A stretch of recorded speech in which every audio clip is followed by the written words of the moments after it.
coming at you live from here and there. I'm Clint, that's Brooke, and this is a pre-game Dodger show. Now, are we supposed to be sad like we were yesterday? Like, do we have to keep the superstitions, make sure everything is kind of like low-key? Yeah, I don't know. None of my superstitions have really worked so far.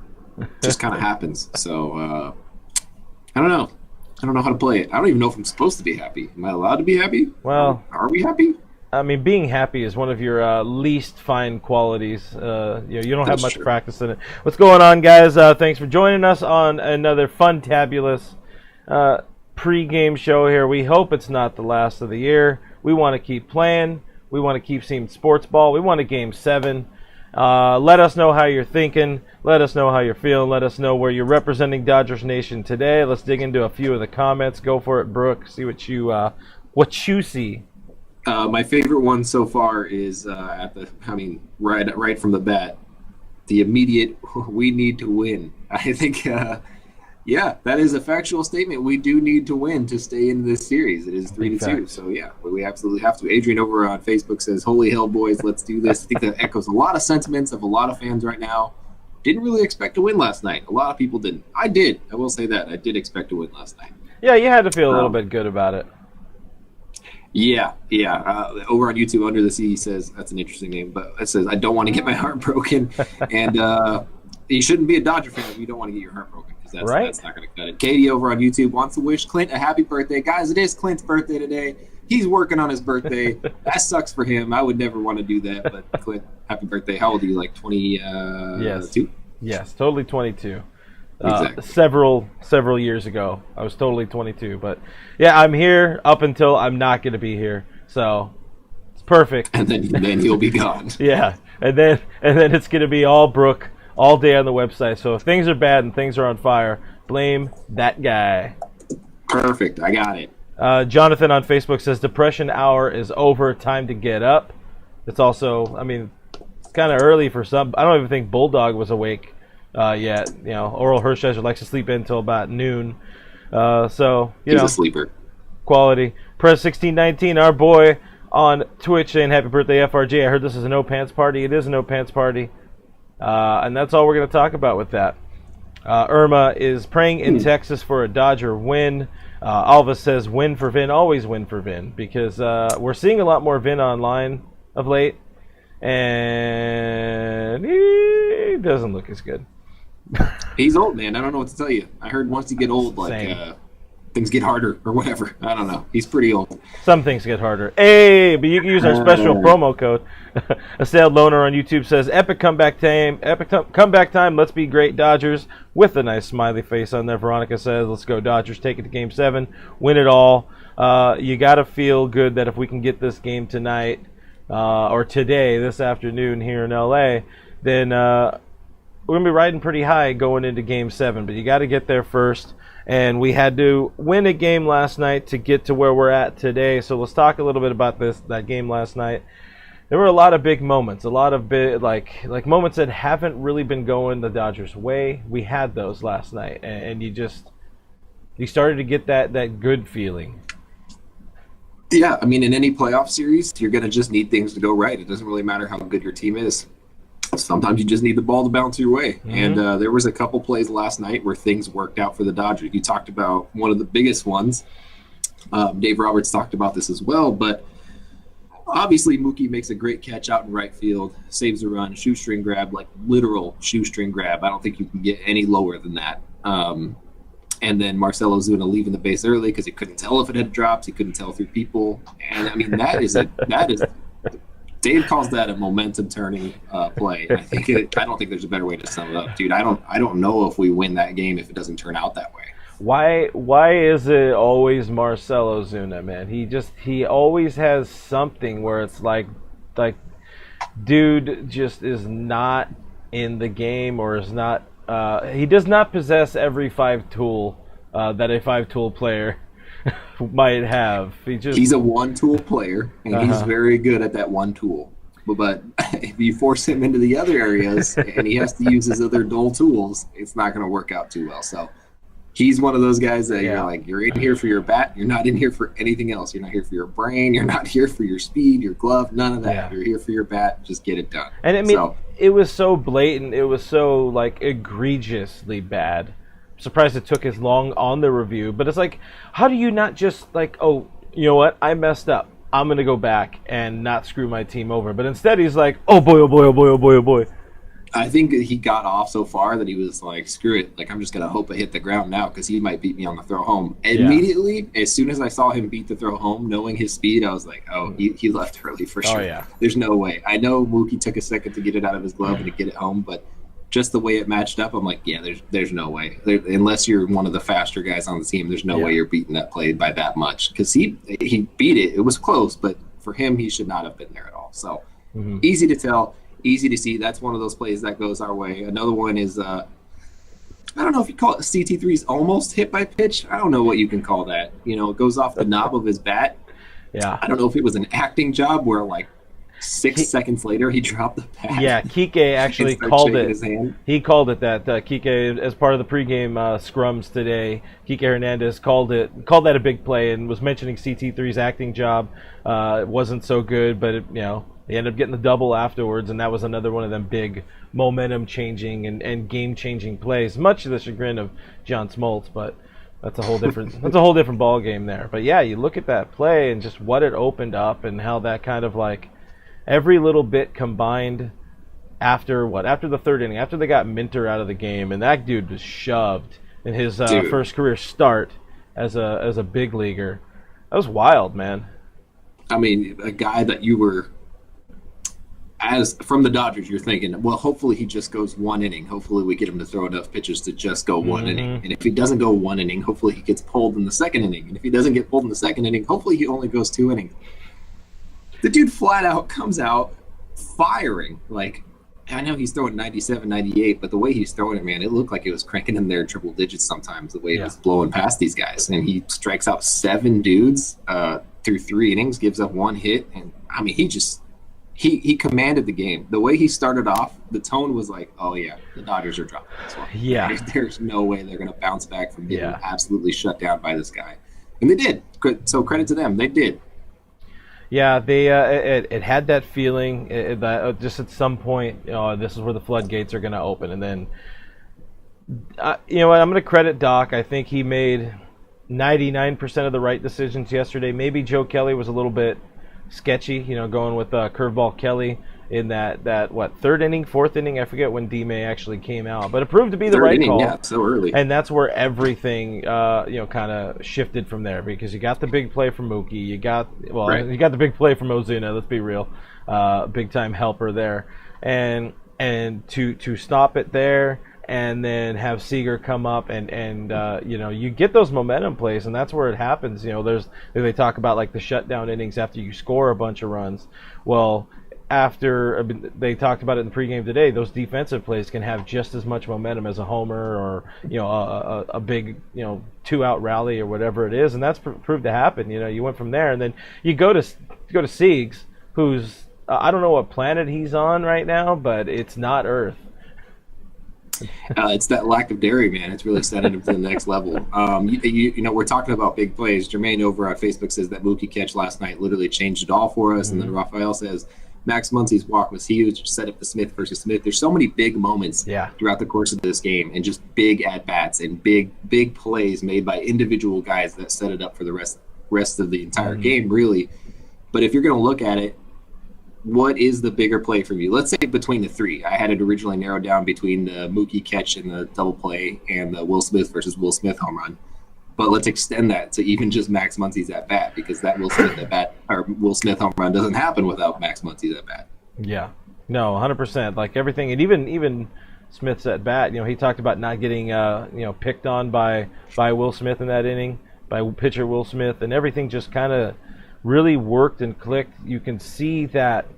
I mean, we saw there was I think the first Muncy strike was a little bit, definitely a good bit out of the zone, close enough to call a strike, and right there, that's when you started getting that feeling deep down in the pit of your soul. It's like, okay, here we go again, and Max is going to flail, but then it feels like that gave pitcher Will Smith like he tried to go there too much, a little bit too much to the well to keep doing that, and he just kept expanding. The guys kept seeing more and more pitches, and then, Big Willie style, able to square one up, and we are happy again. Yeah, Braves Will Smith. I mean, I think you nailed it. He kept trying to go back to the same spots, whether it be for Muncy or for against our Will Smith. He kept going up and in on Will Smith multiple times, trying to get that called strike, especially that called third strike, because he was really working for it after he got one called that was probably a ball in the inside corner. Same case with Muncy when he's trying to go low away to him, low and away, just kept hitting that spot. And our guys are too good for that, man. After a while, they're going to pick up on it. Any major league hitter is going to pick up on it after a while. But for our guys to do it in a big moment, I thought that take by Max Muncy was, number one of the most ballsiest takes I've ever seen. Right? In such a big spot. But number two, just perfect. I mean, he read it perfectly. For him to go outside part of the plate slider, and then come back outside part of the plate fastball off the plate, and for him to not chase it, that's just phenomenal. Yeah, that was the other big play they talked about post game, especially Dave. If you're looking at the Mookie play, the shoestring catch, throwing out Ozuna as being a huge moment, or leading assistant to throwing out Ozuna. The other one is right up there. Is that Max Muncy walk, because it set the ball rolling for everything else. Before we get into more of the comments here, and I like Swag Daddy McGee. I'm a little bit late as usual, but saying, can we just talk about how nice Freddy Freeman is? I did like that play where he slid into JT, and he's like, oh my God, is he okay? Also, what the hell happened to CT3? How did he hurt himself just existing? I don't know, man. It looked like he just came up ready to fire and just rolled over himself. Because it happened after he threw. It was on the he plant, threw, the and his momentum carried him forward, and I think he was just rolled over his ankles or something like that. I don't know, man. Weird stuff happens in the heat of the game that you don't quite understand how it happened after. But I like my favorite part of that was them trying to get the camera angle of it. They're just like, none of these angles happen. And there's 6 later. They're like, oh, okay, there it is. Yeah, he fell. Yeah, it looked like he was caught between that moment of doing one of those outfield throws where he didn't know if he was in a layout, do the what do they call that, the trash hop? The janitor toss. Yeah, the janitor toss. He didn't know if he was going to do that or land on his feet, and he landed on the side of his ankle, and he's not in the lineup today. We'll get into the lineups in a bit. I would say the other big thing, just for us, for the fans, for the series, for the future, Kenley looked dominant last night. And sure, it was 4-run cushion or whatever it was, but he looked right there. He looked straight up right there. Is this the real deal, or is this another getting our hopes up? Yeah, I mean, it's a funny thing about Kenley, because he could do this several times throughout the course of the year, and you think he's finally there, you think it's going to happen. I think that we kind of just have to accept that this is what he is now, and take him as he is. I think that you're just going to have a guy that's going to be consistently tweaking his game and hopefully improving. You hope he's going to improve, but he's not. I don't think he's ever going to be that guy that we used to know. That guy that was the 2017 form of him. That once he was coming into the game, it was like Gagne time. The game was over. Just forget about it. It's already over. He's not that anymore, and that's okay. He doesn't have to be that, and I don't know how much longer he's going to end up with the Dodgers after his contract's up. I can't speak to that at all, but I will say that he looks a lot better last night. We noticed, me and you both had noticed the mechanical change, and that's something that I want to try to get more information on because we don't know. The camera angles are very strange at Globe Life Field, and we don't quite understand even what they really are still to this day, because it's hard to judge. But it looks like he's lowering his glove. It looks like he's changing the delay in his delivery. It doesn't look like it's there anymore. But he gets some pretty good batters out. I mean, he gets Dansby Swanson out. He gets Austin Riley out. He gets Camargo, who's just taking daddy hacks. Yeah, he got him out too. It was the bottom of the lineup, so you can give him that. But he also struggled against the bottom of the lineup.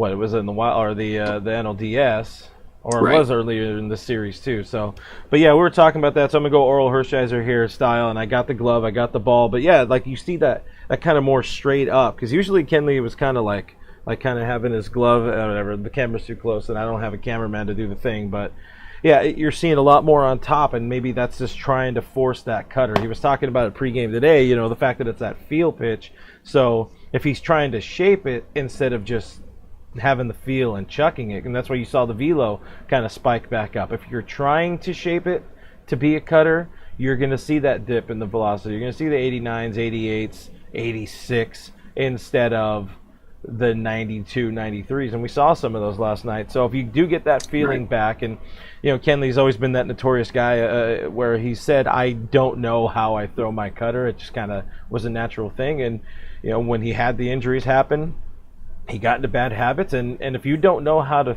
throw your bread and butter pitch, and you don't have the same mechanics and all that, it's going to be tough. And we've seen it for the last couple of years. It is going to be tough, but to give him the benefit of the doubt and the credit, he did look good in the first month plus of the season, right up until, a game before the Astros blow up, and then the Astros blow up and all that. So, and then now into the playoffs. So, I'm sold on what Kenley's saying. He said something clicked. He said that a lot in his career, especially over the last few seasons. But I'm going to sell myself on it, and I do think he's going to be not going to be 2017 Kenley Jansen. That's not going to happen. But I think he might be something closer to, you know, NL reliever of the month Kenley that we saw earlier this year. I will say I would have really liked to see him face the top of the lineup. For me, that's something that I would have really liked to have seen. But also, it kind of works out well if you get into game, you know, tonight or tomorrow. The top of the order hasn't seen Kenley, and that kind of works out. And that's, I think, a really underrated secret weapon part of our game. There's a lot to be said about throwing guys that you haven't seen yet, and obviously we've seen the effects of that on the Dodgers. They could not touch a lot of guys that they haven't seen yet in the series. Second time around, a couple of guys they've been able to touch up, and I think that it has a lot to do with it. Once you see guys multiple times, you kind of get a feel for what they're throwing. You're like, all right, now I know what you're coming at me with. Now I know what to expect. You get Kenley Jansen in there in a big situation against, you know, hopefully he doesn't have to face Freddie Freeman. Hopefully nobody has to face Freddie Freeman in a big situation. Yeah. But you get him in, you know, number 4, 5, 6 hitters, something like that in a big spot. These guys haven't seen Kenley, and it's going to probably work out in Kenley's favor. You hope it does. You hope it does. And you also always hope that you face Freddie Freeman with nobody on base. That's the biggest key. If you give up a solo dong, you can live with that. Even if you have a run, or maybe, obviously, maybe not a one-run lead, you walk him or something like that. But don't face nice boy Freddie Freeman with too many runners on base. No kidding. Digging into a few of the comments here, we got Swag Daddy McGee saying that Clint is ready to get hurt again. Hey, don't leave out Brooke. He's ready to get hurt again. I'm in. Perpetually hurt. Scott still over on Facebook says, I still wouldn't put him in unless we have a 3-run lead. I get it. It's hard to put yourself back in there and you know, get hurt. Aiden says Driveline didn't help. I think it did, and then it stopped because he got out of the habits. I don't think he's as... I think that probably played a role in it. He also admitted that the crowd made a difference for him last night, which he's talked about it earlier in the season. Like, hey, it's weird with nobody here. It's hard to get your adrenaline up. So maybe that's a legitimate thing. Maybe he's like, I need a crowd. If I don't have a crowd, I can't perform. And you know what? That's reasonable. I'm not going to knock him for that at all. Yeah, 100%. I like this one just because it kind of follows up on a thought I had earlier. Yesterday's pregame, but Diana is saying Mamba mentality, and I was giving Dodgers a lot of hell because they looked soft. They looked like they didn't have that killer instinct. They were lacking something, and they did kind of in the first 2 innings yesterday too. But then you saw that change, and now there's, you know, I don't know what the group text message said last night, but you hope they have that same fire. They have the right guy on the bump. They have the guy everybody wants in that clubhouse, Walker Buehler. Let's get to the lineups. Buell Dog going, Game 1 rematch, Max Fried, Walker Buehler. Both of these guys, again, we're talking about the idea of having faced the lineup a few times now. This will be the second time in the series. What do you like about this matchup for the good guys today? Well, man, I don't want to go negative. I mean, I know that's normally my thing. I normally do go negative, and that's because I'm relatively negative. But it just has the feeling that Max Fried is going to shove today, and I just can't shake that. You hope that now that they've seen him before this series and relatively recently, which doesn't happen a lot. You don't often get to see a guy that recently after just facing him. Mm-hmm. You hope that the Dodgers kind of did their homework from the last series, and you hope that they can sit on more of those fastballs, and you hope that those hanging curveballs that Fried just seem to keep getting away with, like over and over again. You hope they're going to be able to jump all over those. But I don't know. I do worry about Fried.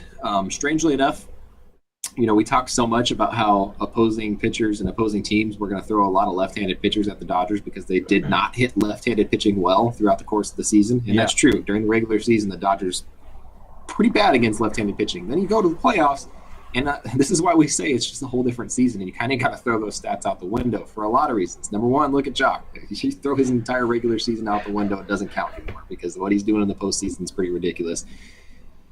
Then you look at their stats against left-handed pitching. They're miles better against left-handed pitching in the playoffs than they were in the regular season, and it just happens like that sometimes. So when you look at Fried and you look at his pitch mix and you look at what he throws, the Dodgers should jump on him. Yeah. Will they? I don't know. But I know one thing. You need a big outing from Walker Buehler. He's made for these situations. We've talked about this time and time again. He needs to be butane today.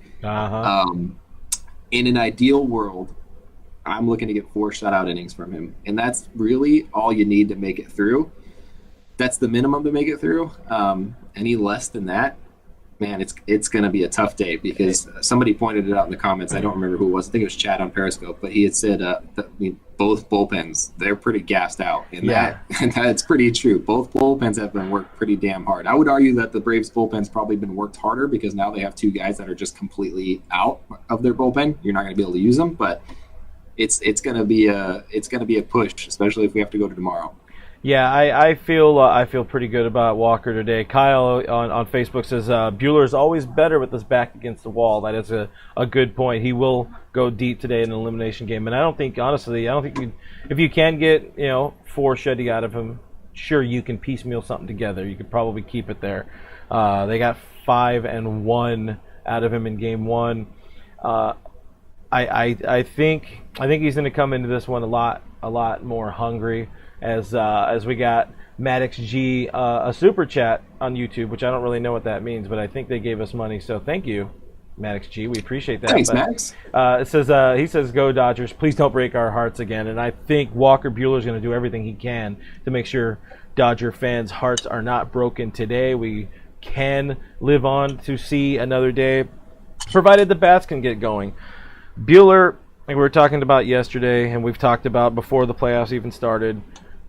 A lot of the Dodgers' success was going to be on the back of Walker Buehler and what he's able to do and how the blisters hold up, because it turns out he's got 2, because Dodgers be sneaky like that. They don't tell you everything, but been a lot of walks so far this postseason. 11 walks in 13 innings. I think he cleans it up a little bit today, and I think the Braves are going to try to come out and daddy hack a little bit more. So he's going to live on the edges. A lot of pitches he can't do. I don't think he can get away with 4 or 5 innings. He's got to get 6. He's got to get 7. I think he can muster up a BDE Buehler butane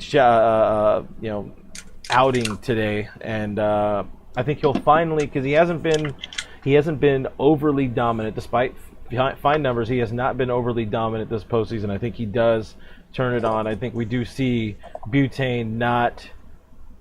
I don't know what we want to call him. Not Zippo. That's all I got. Zippo. That's good. Also worth noting today, it is an afternoon game in Dallas, but it is cooler weather also. It's in the low 70s today. The wind is whipping again today. I think it's up to like 15 miles an hour today. I don't know how much that's going to play into it from the last windy game.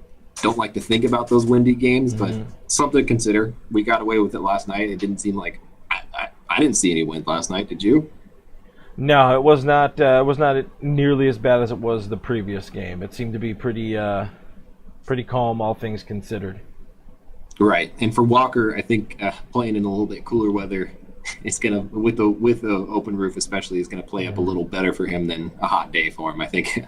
Yeah. I think the Braves' power combined with some heat and the power that Walker Buehler has makes for a lot of long balls. So that might be playing in our favor a little bit today, just a little bit. And you got to think the hot and cold and yes and no, in and out, up and down. Sorry, that's a song, but you got to think that plays a little bit different too with the blister game.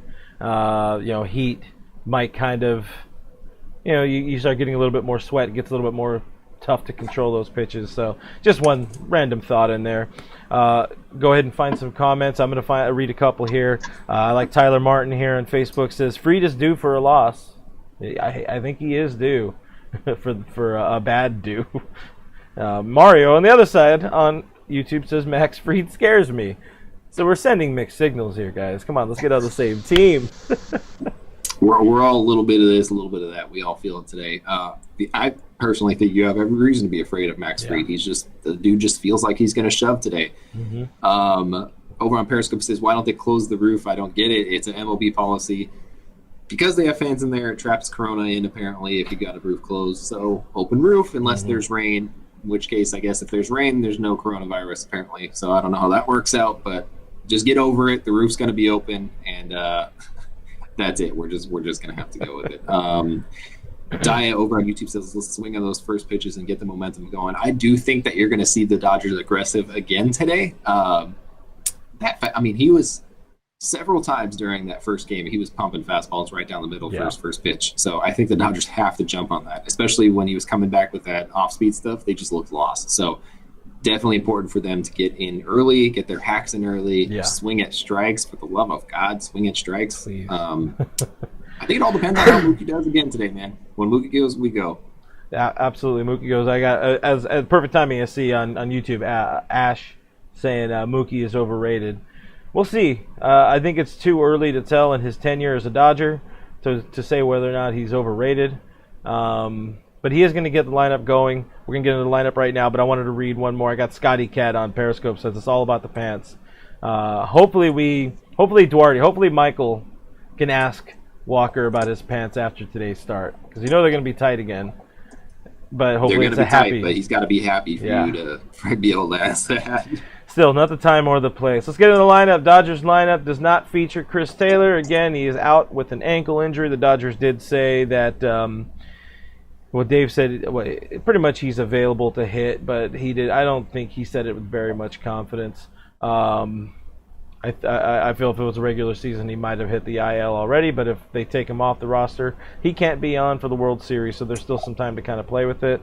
My prognosis is CT3 not exactly bueno at the moment, but with that and the effort to get as many right-handers in the lineup, we see an Austin Barnes start in the equation here. Barnesy starting at catcher, batting ninth. A note that was brought up in the pregame, Walker working with Barnes. I mean, it's not that Will Smith has been bad working with Austin, because they've thrown to each other, I think, almost, or they played with each other, phrasing, all season long. But there's just something different. There might be a little bit of. Barnes. Let's be real. He's a veteran. He has more time in the league. He has more experience. For everything combined, he's the better catcher than Will Smith. And I like the idea of him catching, Buell Dog here in a not decisive, but an elimination game, Game 6. You think that plays up in any way, or is that just trying to make something out of nothing? Yeah, obviously I love Will Smith's bat in there, and for me, I would have Will Smith's bat in there every single day. That's why I kind of love the gamble that Doc is taking. This is probably the most ballsiest I've seen Doc in his entire tenure as Dodgers manager, is for him to put both his catchers into the lineup. Obviously, he's never had the opportunity to do that because there's not been a DH before in terms of the National League. But there is something to be said about the way Austin Barnes handles the pitching staff. You look at Will Smith yesterday, there were several times where he got crossed up on pitches, and a few times where he didn't get crossed up. He just got beat by Dustin May's fastball. Yeah. And as a catcher, there's no way you can just get beat by a fastball. That's not supposed to happen.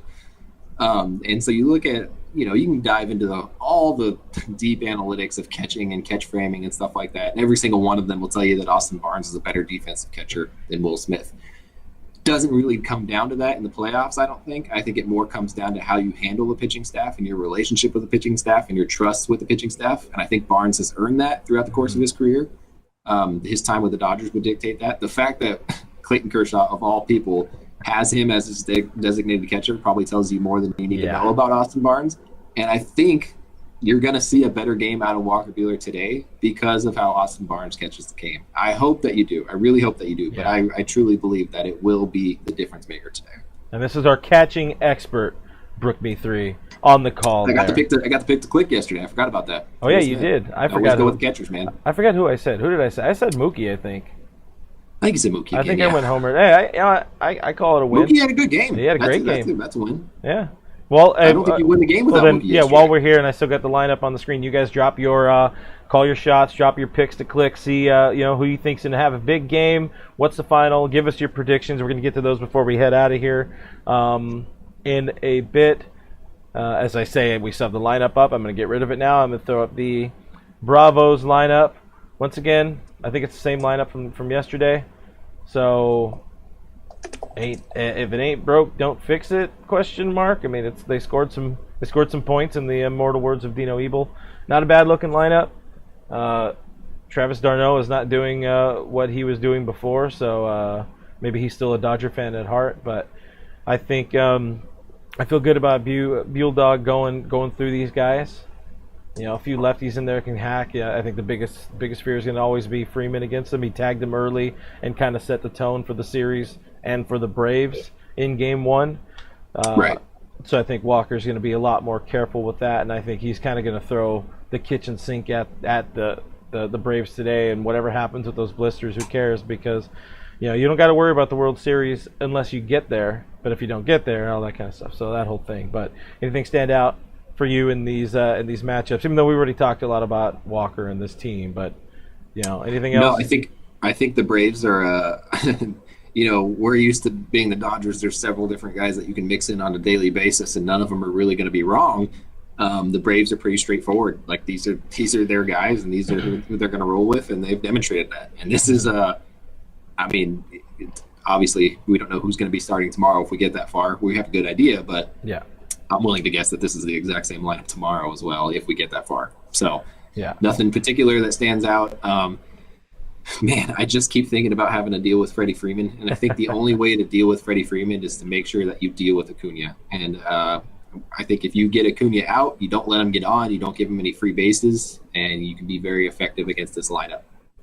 Well said right there. We got Jason, our boy Jason McClure in the stream, saying Austin Barnes mean Braves going to steal more today when they get on.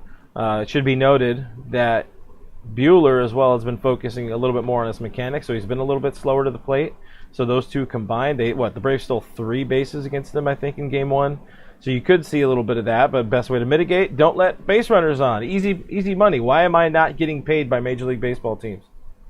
That's a good point. Really Simple. Good point. They should be paying you for that. Simple.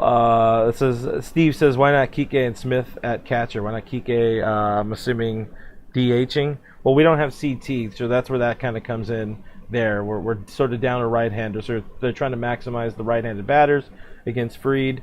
I mean, I personally think seeing somebody like Eddie Rios in there, Rios can dong with the best of them against anybody. Right. Like you were saying, we've been a lot better against left-handed pitchers in the series. Most of that is on the bat of Corey Seager, which, by the way, I am so happy that Seager's doing so well right now because it's getting him FaceTime and for the national audience, and now people can understand how incredibly handsome that man is. So that's a good-looking dude. That's a very big key to all of this that's happening right now. The world gets to see more of Corey Seagsaw Seager, and that's important. That should be our biggest takeaway. That and the friends we made along the way. I think we got a really backhanded compliment just now from Jack on YouTube. Says this is a good live stream, but not the best. I think I'll take it. I don't know. It's good enough for me, man. Watch us when we're in the same room together. Watch us on Monday, Jack S. Chad says, I'm so hype. I, too, am hype, Chad. I'm excited to watch a baseball game today. Love me some. I don't love Tuesday afternoon baseball, but I love me some Saturday afternoon baseball. Hell yeah. Mario says Barnes about to hit 4 home runs and become the MVP of the NLCS. Hell yeah. Make it happen right there. I'll get a tattoo if he does. Jake D on Twitch is taking Pollock 3 for 5 with the bomb and 3 ribbies. A Pollock breakout would be nice. It looks like he's having still a tough time with this ballpark. I think the game 1 dong would have been dong in the NLDS against the Padres. Kind of threw him off his game. So we'll kind of see with that. Chad's going Pollock as well. Steven Ramirez on YouTube is taking the easy route and going Seager dropping dong today. And everybody would love to see that. Wait, what are we talking about? Tina G Man asked what channel is the game on. The game is on FS1 today with the incomparable Joe Buck and John Smoltz. 1:38 LA time start, so it's coming up. We're going to get out of here right after a few more comments. Tyler Martin saying 6-5 Dodgers win. Maddox G, our super chat friend. Muncie hits 2 bombs tonight. I'm down for that. He's been close. He was robbed of one by the ballpark last night, by the way. Stupid ballpark. He was. Let's see. We got LA Original with a lot of numbers. 55, 8, 24. 4-2 Dodgers. Another Pollock 3 for 4 homer, 2 ribs. I dig it. Cool. Any other comments stand out for you? No. People get negative at the end, but that's okay. It happens. It happens, guys. We understand. All right, guys. Well, for me, I appreciate all the birthday love in there. I didn't want to derail a lot of the momentum of the show here, but I appreciate the birthday love. And I give it back to you. I hear you guys have a birthday every year too, so happy birthday whenever it may be. Until we see you guys again, hopefully we get to do another one of these shows tomorrow, Game 7 pregame. I would love to be a happy drunk tonight over a sad drunk, because I plan on drinking. It's my damn birthday. But until then, find all the Dodgers news you can get on DodgersNation.com. He'll be covering a lot of it after the game today, because I plan on having some fun. We're a podcast, Blue Heaven. It's a thing. We're on iTunes, Spotify, iHeartRadio, Google Play, Stitcher Radio, Player FM, so many more. Watch us on YouTube if you're not already. YouTube.com/DodgersNationTV. Hit that notification bell while you're at it. The bell's over there, but it'll scare the dog. Wherever you're watching us, right now you can watch same spot right after the game. Doug McCain going live for the post-game show, so go be happy or go be incredibly pissed and call for Dave Roberts' job on the post-game show right after the game, wherever you're watching that. Regardless, Doug's going to enjoy that, so make sure you join him. Guys, I am at Brook83. This guy on the other side of me, I always forget which side is at RealFRG. We're both on Twitter and Instagram. Make sure you go over there, wish him a happy birthday, because he likes validation and he likes people paying attention to him. We're at Dodgers Nation on Twitter, at Officials Dodgers Nation on Instagram. Like we said, be right back here for the post-game show with Doug. Hopefully a happy post-game show. Thank you guys for hanging out. Thank you for your questions. Thank you for your comments. Go Dodgers. Let's go to Game 7. Hey, also Maddox asked, why does Joe Buck hate the Dodgers? Because he sucks. But he paid. Facts. Okay, Big bye. facts.